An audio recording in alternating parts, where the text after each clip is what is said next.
Welcome to my channel SBM English.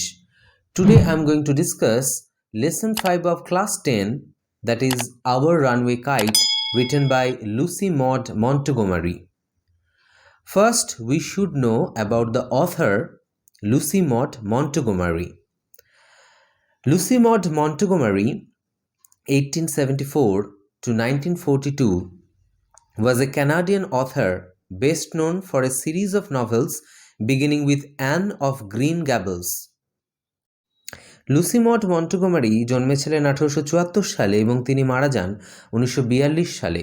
তিনি ছিলেন একজন কানাডিয়ান লেখক, অর্থাৎ কানাডা দেশের লেখক। তিনি বেশি পরিচিত ছিলেন তার একটা সিরিজ অফ নভেলস, অর্থাৎ উপন্যাসের অনেক কটা উপন্যাসের সংকলনকে নিয়ে তৈরি, এবং এটার প্রথম যেটা ছিল অ্যান অফ গ্রিন গ্যাবলস, এইটার জন্য। She wrote numerous novels, poems and short stories. তিনি প্রচুর উপন্যাস, কবিতা এবং ছোট গল্প লিখে গেছেন। She was made an officer of the Order of the British Empire in 1935. তিনি একটা পদ, বিশেষ একটা পদ, সেটা হচ্ছে ইংল্যান্ডের, সেটার নাম হচ্ছে officer of the order of the British empire. এইটা পেয়েছিলেন 1935 সালে। এটা একটা পদ বা উপাধি, এটা বলা যেতে পারে। This short story is about a brother and a sister living on an isolated island with the father, who through a series of incidents get reunited with the long lost relatives. এই যে ছোট গল্পটা, এটা হচ্ছে একটা ভাই এবং বোনের ওপর লেখা হয়েছে, যারা একটা আইসোলেটেড আইল্যান্ড, অর্থাৎ একটা বিচ্ছিন্ন, মেন ল্যান্ড থেকে বিচ্ছিন্ন একটা দ্বীপে বাস করতো। সেই জন্যই বলেছে কিন্তু আইসোলেটেড, অর্থাৎ সেটার সাথে কিন্তু মেনল্যান্ডের কোনো কানেকশান নেই, সেটা পুরো বিচ্ছিন্ন আলাদা একটা দ্বীপে বাস করতো একটা ভাই এবং একটা বোন, তাদের লাইফের ওপর, এবং তারা বাস করতো তার বাবার সাথে, যারা বিভিন্ন ঘটনার মধ্য দিয়ে, সিরিজ অফ ইনসিডেন্টস বিভিন্ন ঘটনার মধ্য দিয়ে পরবর্তীকালে রিইউনাইটেড হচ্ছে আবার মিলিত হয়েছিল তাদের কিছু হারিয়ে যাওয়া রিলেটিভস, অর্থাৎ আত্মীয় স্বজনদের সাথে। লং লস্ট বহু বছর আগে হারিয়ে গেছে এরকম কিছু আত্মীয় সাথে আবার মিলিত হয়েছিল এই ছোট্ট ভাই আর বোন আর তাদের বাবা। It is a touching tale that underlines the value of relationships. এই যে গল্পটা, এটা হচ্ছে একটা টাচিং টেল, অর্থাৎ গল্পটা যদি পুরোটা পড়ি তাহলে আমাদের হৃদয়কে ছুঁয়ে যাবে। এবং গল্পটা কিসের ওপর? গল্পটা হচ্ছে এই যে আত্মীয়তার সম্পর্ক, এই যে সম্পর্ক, রিলেশনশিপ, এর যে কতটা মূল্য, সেটাকেই যেন বোঝাচ্ছে, সেটাকেই যেন এই গল্পটার মধ্য দিয়ে ফুটিয়ে তুলেছে লেখিকা লুসি মড মন্টগোমারি। এবারে স্টার্ট করছি unit 1। Of course there was nobody for us to play with on the big half moon. Big half মুনে আমাদের সঙ্গে খেলার মতো কেউ ছিল না। এখানে বিগ হাফ মুনটা কি? বিগ হাফ মুন হলো সেই আইল্যান্ডটার নাম বা দ্বীপের নাম, যে দ্বীপে ওরা থাকতো। সে বলছে না যে আইসোলেটেড আইল্যান্ড, একটা বিচ্ছিন্ন দ্বীপে থাকতো, সেই দ্বীপটার নাম হচ্ছে বিগ হাফ মুন। তারা বলছে যে আমাদের সাথে খেলার মতো কেউ ছিল না ওই বিগ হাফ মুন, ওই আইল্যান্ডে, অর্থাৎ ওই দ্বীপে। We just had to make the most of each other and we did. যে আমাদের, এই যে আমার ভাই ছিল আর আমি ছিলাম, আমাদের একে অপরের সঙ্গেই বেশি খেলতে হতো, আর আমরা তাই করতাম। যতটা পারতাম আমরা নিজেরাই নিজেদের সাথে দুজন মিলে খেলতাম, কারণ কেউ ছিল না আমাদের ওখানে আইল্যান্ডে, আমাদের খেলার মতো কোনো সাথী ছিল না। We live on the Big Half Moon Island. আমরা বিগ হাফ মুন দ্বীপে বাস করি। We are father and Claude and I and Aunt Esther and Mimi and Dick. অর্থাৎ আমরা বলতে কারা? আমরা হচ্ছে আমার বাবা, ক্লড আর আমি, আর এস্থার বলে যে তাদের যে কাকিমা ছিল, আন্ট, আর মিমি এবং ডিক, অর্থাৎ আমরা বলতে এই কজন। It used to be only father and Claude and I. আগে কিন্তু বাবা, ক্লড এবং আর আমি ছিলাম, আর কেউ কিন্তু ছিল না। It is all on account of the kite that there was more of us. ঘুড়িটার জন্যই আমরা সংখ্যায় এত বেড়ে গেছি, এখন আরও বেশি হয়ে গেছি সংখ্যায়। কেন? একটা ঘুড়ির জন্য। This is what I want to tell you about. এটা নিয়েই আমি তোমাদের এবারে বলতে চাই। Father is the keeper of the big half moon light house. Lighthouse means a tower containing a strong beam of light to guide and warn ships near the coast. Light house মানে হচ্ছে একটা আলোক স্তম্ভ যেটা উপকূলের কাছেই থাকে এবং এটার কাজ হলো জাহাজগুলোকে দিক নির্দেশ করা, যাতে জাহাজগুলো ওটাকে দেখে সেই লাইট হাউসটা দেখে যাতে দিক ঠিক করতে পারে এবং সেই মতো যাতে জাহাজটা কোনো জায়গায় নির্দিষ্ট গন্তব্যে যাতে পৌঁছাতে পারে। এবং এখানে বলছে বাবা বিগ হাফ মুন লাইট হাউসের কিপার অর্থাৎ পাহারাদার ছিলেন, রক্ষক ছিলেন। I am 11 years old, Claude is 12. আমার বয়স 11 বছর আর ক্লডের বয়স 12। In winter when the harbor is frozen over, we all move over to the mainland. শীতকালে যখন বন্দরটা জমে বরফ হয়ে যায় আমরা সকলে তখন মেন আইল্যান্ড অর্থাৎ মূল ভূখণ্ডে চলে যাই। অর্থাৎ প্রচণ্ড শীতে যখন সেই বন্দর এলাকা, সেটা তো ওটা পুরোটাই জাহাজের বন্দর, তো সেই জায়গাটা যখন পুরো বরফে ছেয়ে যায় সেই জায়গাটা ছেড়ে তারা কোথায় যায়? মূল ভূখণ্ডে বা মেনল্যান্ডে। ঠিক আছে, মানে দ্বীপ ছাড়া দেশের যে মূল ভূখণ্ড সেইখানে ওরা সেই শীতকালটা কাটায়। As soon as spring comes, back we sail to our own dear island. যখনই শীতটা চলে যায় এবং বসন্ত আসে, শীতের পরেই বসন্ত, সেই যখনই স্প্রিং বা বসন্ত আসে আবার আমরা আমাদের প্রিয় দ্বীপে নৌকো করে ফিরে আসি।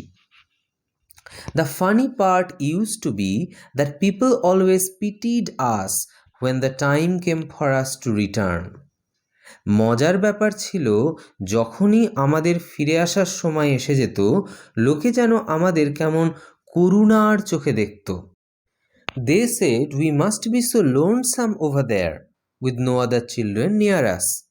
তারা বলতো যে ওখানে কাছাকাছি কোনো বাচ্চা ছেলে না থাকায়, কোনো শিশু না থাকায় আমাদের নিশ্চয়ই খুব একা থাকতে হতো এবং আমরা খুব একাকিত্ব বোধ করতাম বা নিঃসঙ্গ বোধ করতাম। Of course, Claude and I would have liked to have someone to play with us. Claude এবং আমি আমাদের সঙ্গে খেলার জন্য কাউকে পেতে চাইতাম, এটা তো স্বাভাবিক, কারণ আমরা ছোট। এরকম কোনো ছোট ছেলে যদি থাকতো তাহলে অবভিয়াসলি তাদের সাথে আমরা খেলা করতাম, এটা তো সবারই ভালো লাগার বিষয়। অর্থাৎ বসন্ত এলে যখন তারা মূল ভূখণ্ড ছেড়ে আবার দ্বীপে যায় তখন ওই মূল ভূখণ্ডে লোকেরা এই বাচ্চা দুজনকে দেখে ভাবে যে তারা নিশ্চয়ই সেই দ্বীপে গিয়ে একাকিত্ব ফিল করবে, কারণ ওখানে তো সেরকম তাদের বয়সী কোনো ছেলে মেয়ে নেই যে তাদের সাথে তারা খেলা করবে। তাই এদের দেখে ওই সেই লোকেদের, মূল ভূখণ্ডের লোকেদের করুণা হয়। তারা ভাবে যে সেই দ্বীপে গেলে তারা একাকিত্ব ফিল করবে, একা হয়ে যাবে আবার। It is hard to run pirate caves and things like that with only two. Pirate caves হলো এ টাইপ অফ গেম, এটা এক ধরনের কিন্তু খেলা। ঠিক আছে, পাইরেট মানে হচ্ছে জলদস্যু আর কেভ মানে হচ্ছে গুহা। তাহলে এটা হচ্ছে এক ধরনের খেলা যেটা ওই দুজন খেলতো। তাই বলছে যে শুধু দুজনের পক্ষে এই পাইরেট কেভস খেলাটা, দৌড়াদৌড়ি করে খেলাটা খুব শক্ত কাজ। It is, but we used to quarrel a good deal with the mainland children in winter. কিন্তু আবার মূল ভূখণ্ডের বাচ্চাদের সঙ্গে আমরা শীতকালে প্রচুর ঝগড়া করতাম। অর্থাৎ যখন মূল ভূখণ্ডে যেত তখন আবার সেই মূল ভূখণ্ডে যারা বাচ্চা ছিল তাদের সাথে আবার তারা ঝগড়া করত। So it was perhaps just as well that there were none of them on the big half moon. তাই হয়তো বিগ হাফ মুনে তাদের কেউ না থাকাটা ভালোই ছিল। অর্থাৎ এই বিগ হাফ মুন আইল্যান্ডে যদি তারা আসতো তাহলে আবার আমাদের সাথে ঝগড়া হতো। Claude and I never quarrelled. Claude আর আমি কিন্তু কখনো ঝগড়া করতাম না। To be sure, father did not seem to have any relations except us.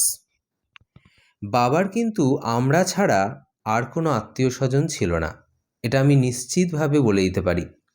This use to puzzle Claude and me.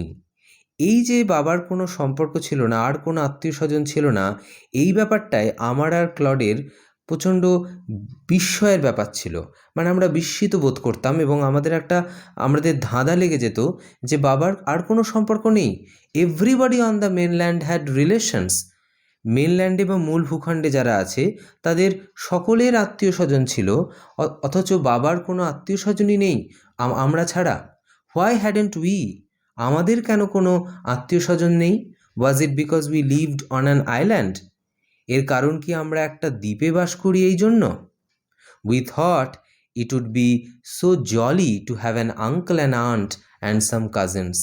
আমরা ভাবতাম যে আমাদের যদি কোনো কাকা, কোনো কাকিমা বা পিসি এগুলো যদি থাকতো, বা পিস্তুত ভাই বোন থাকলে খুব মজার হতো। আমরা তাদের সাথে খেলতাম, মজা করতাম। জলি মানে হচ্ছে মজা বা আনন্দ হওয়া। Once we asked father about it, but he looked so sorrowful that we wished we had not. আমরা একবার বাবাকে জিজ্ঞাসা করেছিলাম এই সম্পর্কে ব্যাপারে যে তার আর কোনো আত্মীয় স্বজন আছে কিনা। তো আমার বাবাকে এ সম্বন্ধে জিজ্ঞাসা করেছিলাম যখন, বাবা এতটাই দুঃখিত হয়ে গেছিল যে জিজ্ঞাসা না করলেই ভালো হতো। He said it was all his fault. তিনি বলেছিলেন, আমার বাবা বলেছিলেন যে সবটাই তার ভুল। Claude and I did not understand what he meant. Claude আর আমি বুঝতে পারিনি বাবা কি বোঝাতে চেয়েছিলেন। Next, unit 2। It is always lovely on the big half moon in summer. গরমকালে বিগ হাফ মুন সর্বদাই খুব সুন্দর থাকে, খুব মনোরম। When it is fine, the harbour is blue and come with little wind and ripples. যখন আবহাওয়া ভালো থাকে, মনোরম থাকে, তখন সামান্য বাতাস আর ছোট ছোট সেই সমুদ্রের তরঙ্গ, সেই তরঙ্গ বা ঢেউয়ে নীল বন্দরটা কাম অর্থাৎ শান্ত থাকে। রিপলস মানে হলো সমুদ্রের ছোট ছোট তরঙ্গ বা ঢেউ। Every summer we had some hobby. প্রত্যেক গরমকালে আমাদের কিছু না কিছু শখ থাকে। The last summer before Dick and Mimi came, we were crazy about kites. গত সামারে ডিক আর মিমি আসার আগে আমরা ঘুড়ি নিয়ে পাগল ছিলাম, অর্থাৎ সারাক্ষণ ঘুড়ি ওড়াতাম। A boy on the mainland showed Claude how to make them. মূল ভূখণ্ডের একটা ছেলে ক্লডকে শিখিয়ে দিয়েছিল কিভাবে ঘুড়ি বানাতে হয়, সেটা দেখিয়ে দিয়েছিল ক্লডকে। Back on the island we made plenty of kites. দ্বীপে ফিরে এসে আমরা প্রচুর ঘুড়ি বানিয়েছিলাম। Claude would go around to the other side of the island and we would play shipwrecked mariners signalling to each other with kites. Claude দ্বীপের অন্য প্রান্তে যেত আর আমরা ঘুড়ি দিয়ে একে অপরকে সংকেত দিতাম, সংকেত করে একটা খেলা খেলতাম, সেটা হচ্ছে শিপরেকেড মেরিনার্স।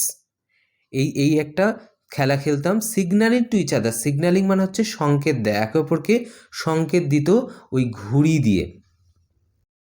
শিপরেকেড মানে হচ্ছে জাহাজডুবি হওয়া, আর মেরিনার্স হচ্ছে নাবিক। অর্থাৎ এই খেলাটার নাম হচ্ছে শিপরেকেড Mariners.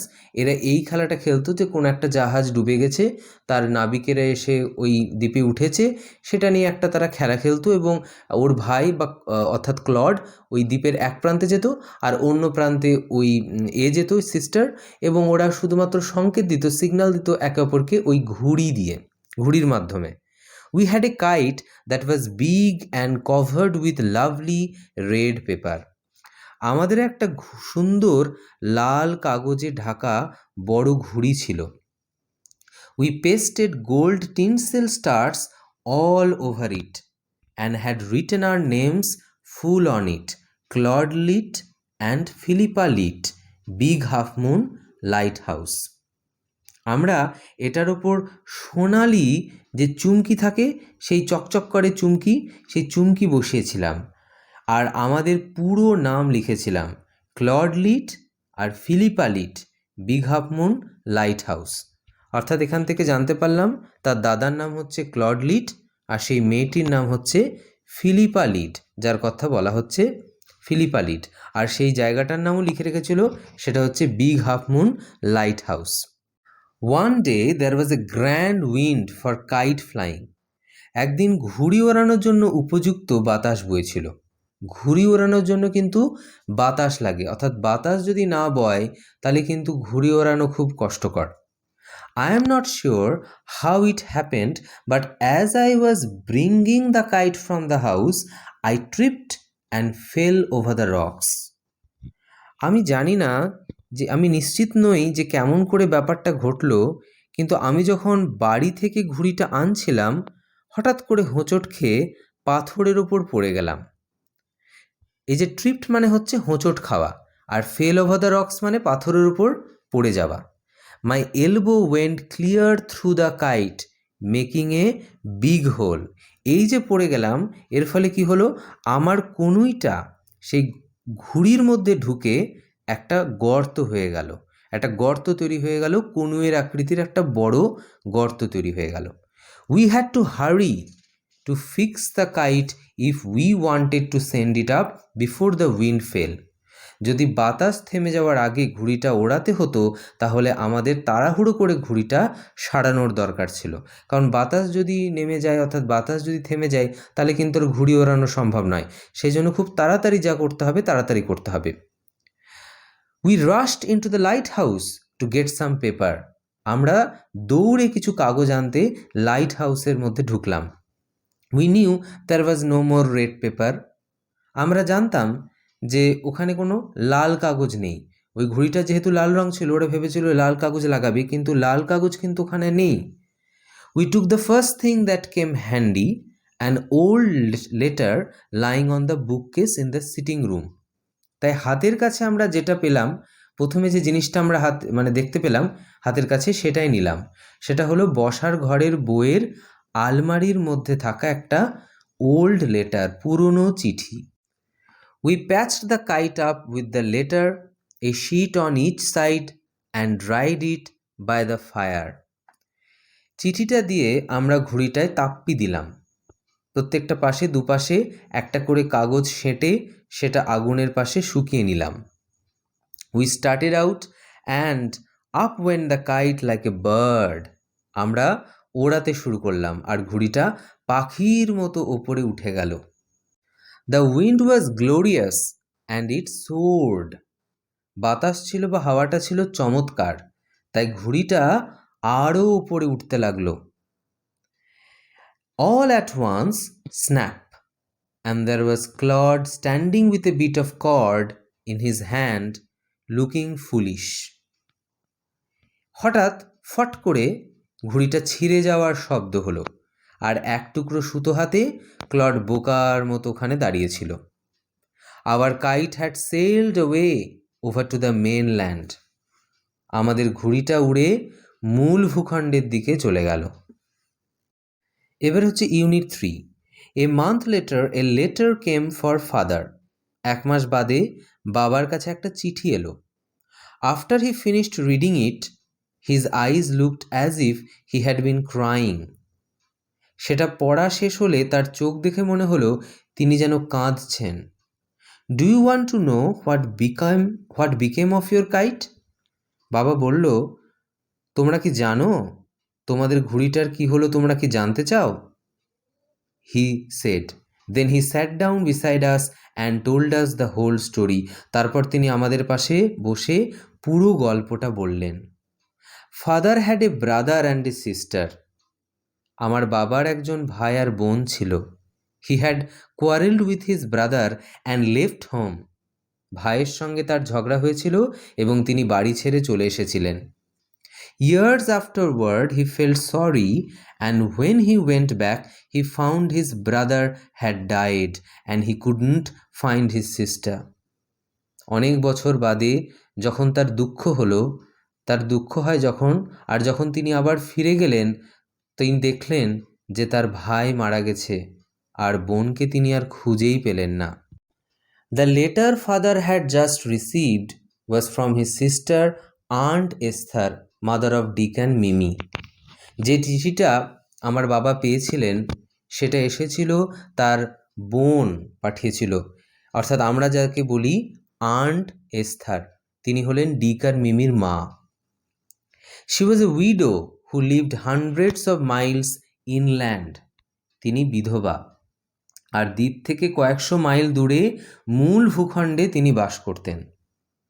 One day When Dick and Mimi were out in the woods, they discovered the kite on the top of a tree and carried it home. একদিন ডিক আর মিমি যখন জঙ্গলে গিয়েছিল, তারা গাছের মাথায় একটা ঘুড়ি দেখতে পেয়ে সেটা বাড়ি নিয়ে আসে। When their mother saw the kite patched with the letter, she turned pale. যখন তাদের মা চিঠির তাপ্পি দেওয়া ঘুড়িটা দেখতে পেলেন, তিনি ফ্যাকাশে হয়ে গেলেন। অর্থাৎ ওই যে ঘুড়িটা, সেই ঘুড়িটা ছিঁড়ে গেছিল, সেখানে এই দুজন ছিল, ওই যে একটা চিঠি পেয়েছিল ওল্ড লেটার, সেই পুরনো চিঠিটা দিয়ে তাপ্পি দিয়েছিল, সেইটা যখন পড়লো চিঠিটা ওখান থেকে কেটে, তখন এই যে ডিক অ্যান্ড মিমির যে মা, অর্থাৎ এই যে আন্ট এস্থার, তিনি ফ্যাকাশে হয়ে গেলেন। অর্থাৎ তিনি বুঝতে পারলেন যে সেই পুরনো চিঠিটা তাঁরই লেখা। এই যে বলছে, it was the very letter she had once written to her brother. এটা সেই চিঠি ছিল যেটা তিনি তার ভাইকে লিখেছিলেন। এই চিঠিটা চিনতে পেরে তিনি এতটাই অবাক হয়ে গেছিলেন এবং বিস্মিত হয়ে গেছিলেন যে তিনি ফ্যাকাশে হয়ে গেছিলেন। এই চিঠিটা অ্যাকচুয়ালি আন্ট এস্থারেরই লেখা এবং আন্ট এস্থার তার ভাইকে পাঠিয়েছিলেন, অর্থাৎ ফিলিপ এবং ক্লডের বাবাকে পাঠিয়েছিলেন। Philippa was her mother's name and Claude was her father's. অর্থাৎ ফিলিপা এবং ক্লড হলেন আন্ট এস্থারের মার বাবার নাম, এবং এদের নামেই কিন্তু তার বাবা এই ছেলে মেয়ে দুটোর নাম রেখেছিল। মেয়েটির নাম রেখেছিল ফিলিপা এবং ছেলেটির নাম রেখেছিল ক্লড। অর্থাৎ তাদের গ্র্যান্ডপা গ্র্যান্ডমার নাম হচ্ছে ক্লড আর Philippa. She knew who must be, she knew who we must be. চিঠিটা পড়েই সঙ্গে সঙ্গে বুঝতে পারলেন যে আমরা কারা। So she sat down and wrote to big half moon and father received her letter. তাই তিনি বসে বিগ হাফ মুনে চিঠি লিখলেন আর বাবা সেই চিঠিটা পেলেন। Next day father went and brought Aunt Esther and Dick and Mimi with him. পরের দিন বাবা গিয়ে এস্থার আন্টিকে এবং তার ছেলে মেয়ে ডিক এবং মিমিকে সঙ্গে নিয়ে আমাদের বাড়িতে এলেন, অর্থাৎ এই দ্বীপটাতে এলেন। They have been there ever since. সেই দিন থেকে তারা কিন্তু এখানেই আছে। Aunt Esther is a dear and Dick and Mimi are too jolly for words. Jolly means happy and cheerful, অর্থাৎ খুব হাসি খুশি এবং প্রাণোচ্ছল। Aunt Esther is a dear, অর্থাৎ আন্ট এস্থার খুব প্রিয় এবং কাইন্ড ছিলেন। Dick and Mimi are too jolly for words. Dick and Mimi এতটাই হাসি খুশি আর প্রাণোচ্ছল ছিল যে সেটাকে কোনো ভাষায় প্রকাশ করা যায় না। But the best of it all is that we have relations now. কিন্তু সবচেয়ে ভালো এখন যে আমাদের এখন আত্মীয় আছে, অর্থাৎ তাদের বাবার হারিয়ে যাওয়া বোন অর্থাৎ আন্ট এস্থারকে তারা আবার ফিরে পেয়েছে এবং আন্ট এস্থারের ছেলে মেয়ে ডিক অ্যান্ড মিমিকে তারা পাশে পেয়েছে। এবং এই যে হারিয়ে যাওয়া সম্পর্ক, এটা ফিরিয়ে দিয়েছে কে? একটা ঘুড়ি। সেই যে লাল ঘুড়িটা, যেটা এই যে ছোট্ট দুটো ছেলে মেয়ে ফিলিপা এবং ক্লড ওড়াচ্ছিল, এবং একদিন কি হলো, কোনো একটা দুর্ঘটনায় সেই বাচ্চা মেয়েটা পড়ে গেল আর সঙ্গে সঙ্গে কনুইটার ফলে সেই ঘুড়িটার মধ্যে একটা ছিদ্র হয়ে গেল, একটা ফেটে গিয়ে গর্ত তৈরি হলো। আর সেটা পূরণ করতে গিয়ে তারা কি করলো, লাইট হাউসে গিয়ে একটা ওল্ড লেটার, পুরনো চিঠিটা দিয়ে তাপ্পি দিল। আর তারপরে যখন তারা আকাশে ওড়ালো, ওই ঘুড়িটা আকাশের বহু ওপরে উঠে গেল বাতাসের জোরে, এবং তারপরে একটু পরেই হঠাৎ করে ঘুড়িটা কেটে গেল এবং সেই ঘুড়িটা তারা দেখতে পেল যে মূল ভূখণ্ডের দিকে উড়ে চলে যাচ্ছে। তারপরে সেই লাল ঘুড়িটা মূল ভূখণ্ডের বহুদূরে ভেতর দিকে গিয়ে একটা জঙ্গলের গাছের ওপর গিয়ে পড়ল, যেখানে ওদের আন্ট এস্থার তাদের ছেলে মেয়ে নিয়ে থাকতো, ডিক এবং মিমিকে নিয়ে। একদিন হঠাৎ করেই ডিক এবং মিমি যখন জঙ্গলে গেছিল তারা সেই ঘুড়িটা দেখতে পেল গাছের ওপর রয়েছে, এবং তারা সেই ঘুড়িটা তাদের বাড়িতে যখন নিয়ে এলো তখন তার মা এস্থার সেটাকে দেখে তার যে ওই যে ছেঁড়া জায়গাটা যেখানে চিঠিটা লাগানো ছিল, পুরনো চিঠিটা, সেইটা খুলে যখন দেখতে পেল তার নিজের হাতের লেখা এবং তার মায়ের বাবার নাম, তখন এক মুহূর্তে সে চিনতে পারল যে সেটা তারই চিঠি। সে লিখেছিল এই যে ফিলিপা এবং ক্লডের বাবাকে, তার দাদাকে লিখেছিল। এবং তারপরে সঙ্গে সঙ্গে আন্ট এস্থার একটা চিঠি লিখলেন, এবং সেই চিঠিটা যখন ফিলিপা এবং ক্লডের বাবা পেলেন, তিনি সঙ্গে সঙ্গে তার পরের দিনই তিনি এস্থার পিসি আর তার যে ছেলে মেয়ে ডিক এবং মিমিকে ফিরিয়ে নিয়ে এলেন। এখন ফিলিপ আর ক্লড কিন্তু আর একা থাকে না সেই আইল্যান্ড বা দ্বীপে। তারা কিন্তু তাদের পুরনো হারিয়ে যাওয়া আত্মীয়দেরকে, রিলেটিভসদেরকে আবার ফিরে পেয়েছে, এবং এখন ওই কাটা ছিঁড়ে যাওয়া ঘুড়িটির কারণেই তারা দ্বীপটিতে, আইল্যান্ডটিতে সকলে একসঙ্গে সুখে বাস করছে।